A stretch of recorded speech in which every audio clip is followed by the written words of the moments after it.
Hello everyone, this is again Saurabh Shyam and I welcome you all to my YouTube channel conceptual learning point. जैसा कि हम लोगों ने last class में chapter number 2 banking को complete कर लिया था फ्रॉम एमएल अग्रवाल, आज हम लोग मूव करेंगे chapter number 3 shares and dividends from ML Agrawal. तो एक्सरसाइज की तरफ बढ़ने से पहले मैं समझाना चाहता हूँ आप लोगों को शेयर्स एंड डिविडेंड्स का इंपॉर्टेंट कॉन्सेप्ट्स, जिससे आपको सम्स करने में बहुत ईजी फील होगा। ठीक है, तो चलिए पहले देखते हैं कि शेयर्स एंड डिविडेंड्स होता क्या है और कहाँ से ये आया।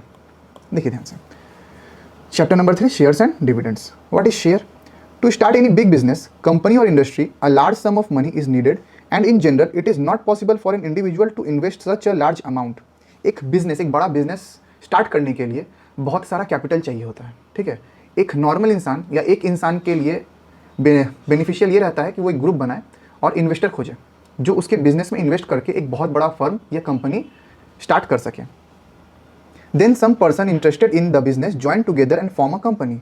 जो पर्सन लोग इंटरेस्टेड होते हैं वो एक बिजनेस ग्रो करने के लिए कंपनी में इन्वेस्ट करते हैं और एक कंपनी बनता है।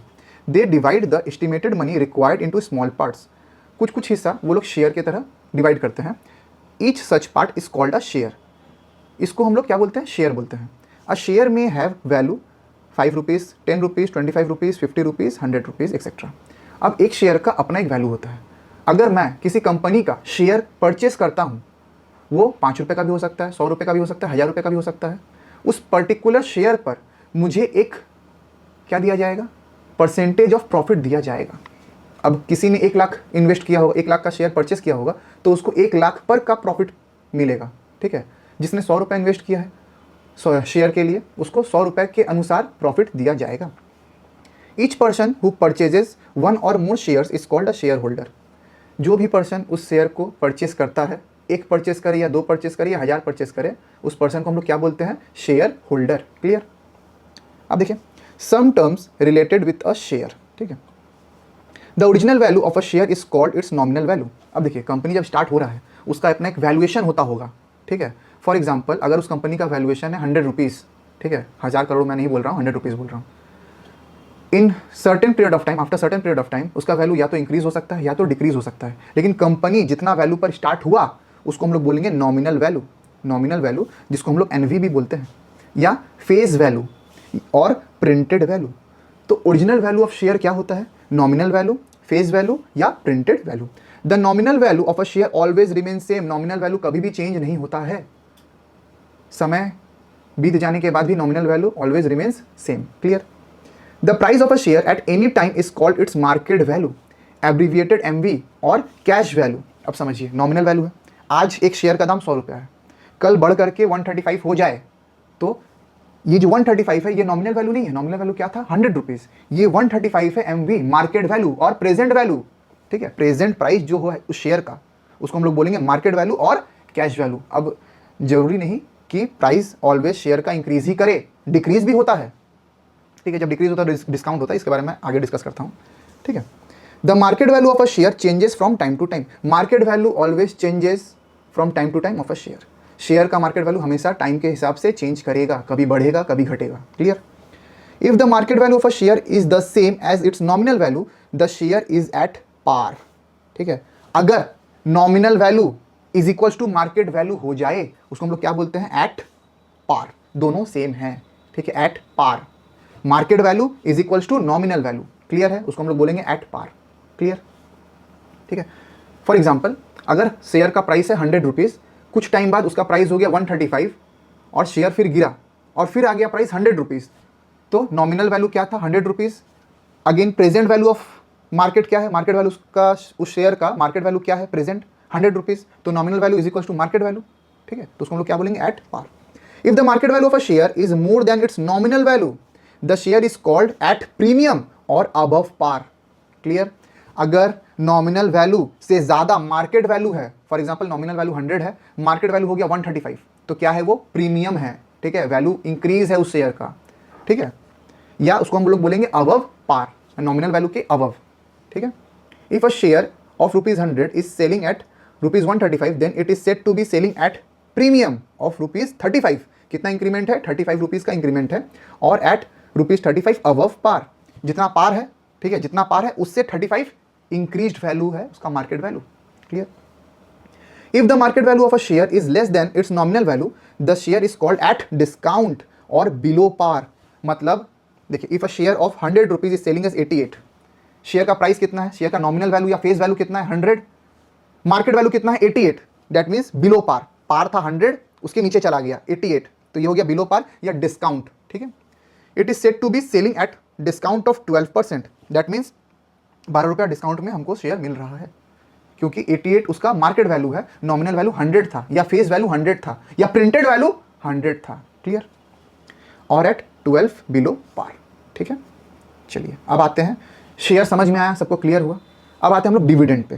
ठीक है, देखिए ध्यान से, the profit which a share holder gets for his her investment from the company is called dividend. जितना हम शेयर होल्ड करते हैं किसी कंपनी का या किसी फर्म का, हमको उसके अकॉर्डिंग ही प्रॉफिट मिलेगा। अगर मैंने 100 रुपीज़ का शेयर, एक शेयर लिया है या 5 शेयर लिया है 500 रुपीज़, तो जिसने एक शेयर लिया उसको एक शेयर के अकॉर्डिंग प्रॉफिट मिलेगा। ठीक है, जिसने 5 शेयर लिया उसको 5 शेयर के अकॉर्डिंग प्रॉफिट मिलेगा। क्लियर, इसको हम लोग बोलते हैं डिविडेंड। जो कंपनी से प्रॉफिट हमको मिलता है मेरे शेयर के अकॉर्डिंग, मैं कितना शेयर होल्ड करता हूं उस कंपनी का। क्लियर है, the dividend is always expressed as the percentage of the face value of the share. ठीक है, डिविडेंड को हम लोग कैसे रिप्रेजेंट करते हैं, उसका नॉमिनल वैल्यू का परसेंटेज के अकॉर्डिंग हम लोग डिविडेंड को रिप्रेजेंट करते हैं। जितना परसेंटेज हम अक्वायर किए हुए हैं, जितना परसेंट ऑफ शेयर हम अक्वायर किए हुए हैं, उसके नॉमिनल वैल्यू पर हमको परसेंटेज मिलेगा।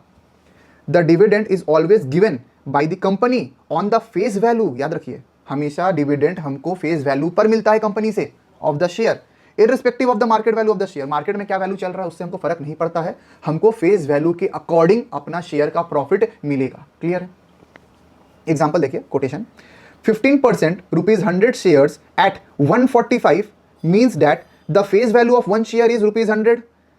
ठीक है, एक शेयर का प्राइस कितना है या फेस वैल्यू या नॉमिनल वैल्यू कितना है, rupees 100। The market value of one share is 145। ठीक है, that means rupees 45 above par. Clear है, 45 rupees above par. The dividend profit on one share is equal to 15% of rupees 100। Nominal value 100 rupees क्या है, nominal value है, तो 15% of 100 क्या हो जाएगा, देखिए ध्यान से, 15/100 इंटू 100, 0 से 0 कटा, 0 से 0 कटा, इज इक्वल टू रुपीज 15। बोलिए क्लियर है, तो ये 15 रुपीज क्या होगा, डिविडेंड प्रॉफिट। एक शेयर जो 100 रुपए का खरीदा होगा उसको 15 रुपए का प्रॉफिट कंपनी देगा as dividend. The income on rupees 145 is 15 for 1 year. अगर वो 145 का इनकम है, ठीक है, मतलब मार्केट वैल्यू 145 है, तो उसको हर साल कितना रुपया मिल रहा है, 15 रुपया मिल रहा है। अब ये 15 रुपया कहां से मिला था, नॉमिनल वैल्यू पर 15% के हिसाब से 15 रुपया इसको साल का आएगा, जब तक से अपना शेयर सरेंडर ना कर दे या बेच ना दे। क्लियर है, द रेट ऑफ रिटर्न और यील्ड पर एनम, ठीक है, percent by market value into 100, total में परसेंट, क्योंकि हमको परसेंट में चाहिए कि मेरा परसेंट या रेट ऑफ रिटर्न कितना हो रहा है पर एनम। तो रेट ऑफ रिटर्न, ठीक है, divided by market value into 100 overall percent is equal to, देखिए 145, 5 से कटेगा 300/29। ठीक है, तो 300/29 को हम लोग मिक्स फ्रैक्शन में अगर चेंज करेंगे तो आ जाएगा 10/29%। ये अपना क्या आ गया, rate of return per annum. Clear हुआ, आशा करता हूं कि आपको शेयर और डिविडेंड का कॉन्सेप्ट क्लियर होगा। आज मैं 2 सम्स कम से कम कराता हूं ताकि आप लोग को और अच्छा से समझ में आए। तो मूव करते हैं हम लोग एक्सरसाइज की तरफ। अच्छा नहीं, पहले फॉर्मूला हम लोग जान लेते हैं। ठीक है, देखिए ध्यान से, फॉर्मूलाज। इन्वेस्टमेंट का फॉर्मूला क्या है, that means money invested by the investor, money invested by the investor is equal to number of shares into market value of one share. कितना शेयर वो खरीदा है, कितना शेयर खरीदा है, और मार्केट वैल्यू अभी एक शेयर का कितना है, कितना शेयर खरीदा है और एक शेयर का मार्केट वैल्यू कितना है। हम लोग अगर मल्टीप्लाई करेंगे तो कितना मनी इन्वेस्ट हुआ है ये मुझे पता चल जाएगा। इनकम एंड रिटर्न में सबसे पहले देखिए एनुअल इनकम, कितना सालाना इनकम हो रहा है, नंबर ऑफ शेयर, कितना शेयर परचेज हुआ है, इनटू रेट ऑफ डिविडेंड, कितना परसेंट हमको प्रॉफिट मिल रहा है, इनटू नॉमिनल वैल्यू या फेस वैल्यू। मैंने आपसे कहा था कि हम लोग परसेंटेज हमेशा, प्रॉफिट हमेशा, डिविडेंड हमेशा किस पर कैलकुलेट करेंगे, नॉमिनल वैल्यू या फेस वैल्यू या printed value. Clear, rate of return अभी हम लोग बताएं आपको। Annual income by investment into 100%, और इनकम फ्रॉम वन शेयर, एक शेयर से कितना आ रहा है, बाय में market value of one share. देखिए अभी थोड़ा देर पहले बताए थे, एक शेयर से हमको आ रहा है 15 रुपीज, बाय मार्केट वैल्यू भी कितना है 145। क्लियर? ये देखिए, income from one share by में market value of one share into 100%, इससे मुझे क्या पता चल जाएगा? Rate of return. क्लियर है? अच्छा, ये फॉर्मूला देखिए, return percentage into market value of one share always is equals to dividend percentage into nominal value of one share. Clear है? इस टाइप का क्वेश्चन में हमको तीन चीज गिवन रहेगा, एक चीज फाइंड आउट करना रहेगा। अगर डिविडेंड परसेंटेज बोलेगा तो हम नॉमिनल वैल्यू को डिनोमिनेटर में भेज देंगे। क्लियर है? तो हमको क्या देखना है? हमको देखना है कि बोल क्या रहा है, निकालने के लिए क्या बोल रहा है। एमवी बोल रहा है, रिटर्न परसेंट बोल रहा है, या एनवी बोल रहा है, नॉमिनल वैल्यू निकालने बोल रहा है, हमको बोलने क्या रहा है। ठीक है? तो always return percentage into market value of one share is equal to dividend percentage into nominal value of one share. अब देखिए, नंबर ऑफ शेयर। ठीक है? तो नंबर ऑफ शेयर परचेज हुआ है या मेरे पास है, वो लोग कैसे निकालते हैं? Number of share purchase is equal to total investment by में market value of one share, divide करेंगे तो नंबर ऑफ शेयर कितना हम होल्ड कर रहे हैं ये मुझे मिल जाएगा। या तो एनुअल इनकम कितना है, इनकम पर एनम कितना है, divided by income of one share, एक शेयर में कितना पैसा हमको मिल रहा है या कितना रुपया हमको मिल रहा है। ठीक है? टोटल एनुअल इनकम एक साल में कितना मिला, डिवाइडेड बाई एक शेयर का इनकम कितना है, इससे मुझे क्या मिल जाएगा? Number of share purchased. Clear? चलिए अब सम से मूव करते हैं। ML Agarwal exercise 3 based on shares and dividends part 1, जिसमें मैं पहला सम देखिए क्या बोल रहा है। Find the dividend received on 60 shares of ₹20 each if 9% dividend is declared. ध्यान से समझिए, जैसे जैसे स्टेटमेंट लिखेंगे वैसे वैसे आप लोग भी लिखिएगा, ताकि कोई भी आपका मार्क्स डिडक्ट ना कर सके और एग्जाम में आपको फुल मार्क्स मिले, स्टेप मार्क ना मिले। ठीक है? देखिए सॉल्यूशन, गिवन क्या है? देखिए, given value of share is equals to ₹20, ये गिवन है। एक शेयर का प्राइस कितना है? ₹20।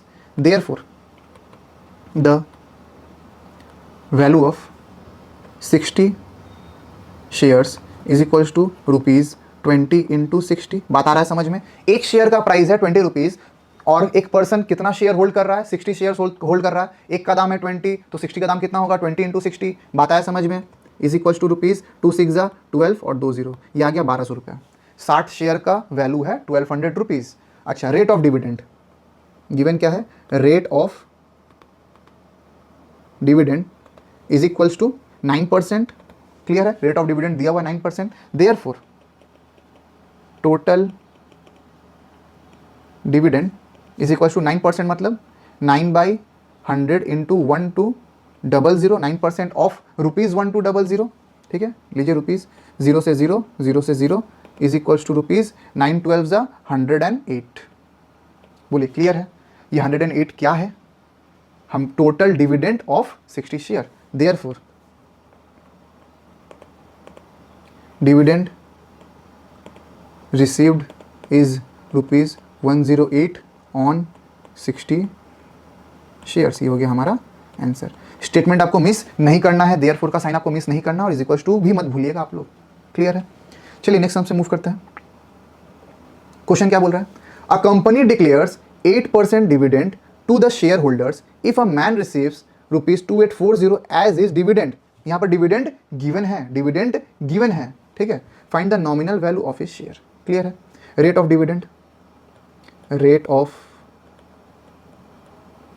Dividend is equals to 8%। Clear है? 8% डिविडेंड गिवन है। ठीक है? Total amount of dividend received, total amount of dividend received is equals to ₹2840। Clear है? चलिए क्या बोला अब? Therefore nominal value NV is equals to क्या होता है? देखिए ध्यान से, 2840 इंटू 100/8। क्लियर? 2840 इंटू 100/8 उल्टा हो जाएगा ना, रुपीज़। ठीक है? काट दीजिए। 8 3 24, 5 40, 5 40। ठीक है? Is equals to ₹35500। ठीक है? क्लियर है? यहाँ पर से हमको नॉमिनल वैल्यू पूछा था। क्या पूछा था? Nominal value. ठीक है? हमको क्या पता है? देखिए ध्यान से, NV into 8/100 is equals to क्या होता है? इज इक्वल्स टू होता है टोटल डिविडेंड 2840। ठीक है। अब NV निकालना है, तो ये इस साइड आएगा, 100 इस साइड आएगा तो न्यूमरेटर में जाएगा, और 8 इस साइड आएगा तो डिनोमिनेटर में जाएगा। देयरफॉर NV क्या हो जाएगा, 2840 इंटू 100 होल डिवाइडेड बाई 8। यही तो यहाँ पर किए हैं। बोलिए क्लियर है, समझ में आया। Nominal value into rate of dividend is equal to total dividend, ठीक है। तो ये कहाँ से आया, ये यहाँ से आया, ठीक है, ये यहाँ से आया। बोलिए क्लियर है, समझ में आया। Nominal value into 8/100 is equal to total dividend, लेकिन डिविडेंड का वैल्यू हमको गिवन है 2840। नॉमिनल वैल्यू निकालना है तो 100 इज इक्वल टू के राइट हैंड साइड में जाएगा तो न्यूमरेटर से मल्टीप्लाई होगा, और 8 राइट हैंड साइड में जाएगा तो डिनोमिनेटर में चला जाएगा, ठीक है। और 8 335 टाइम्स में कट जाएगा 2840 से, ठीक है।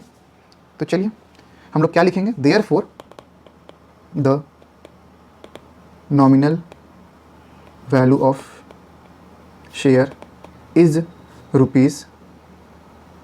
₹35500। Nominal value of share is ₹35500, और ये हमारा हो गया आंसर। बोलिए क्लियर है, ठीक है। आज हम लोग यहीं तक रखते हैं। आशा करता हूँ आपको शेयर्स एंड डिविडेंड्स का कॉन्सेप्ट पूरा अच्छा से समझ में आया होगा, ठीक है।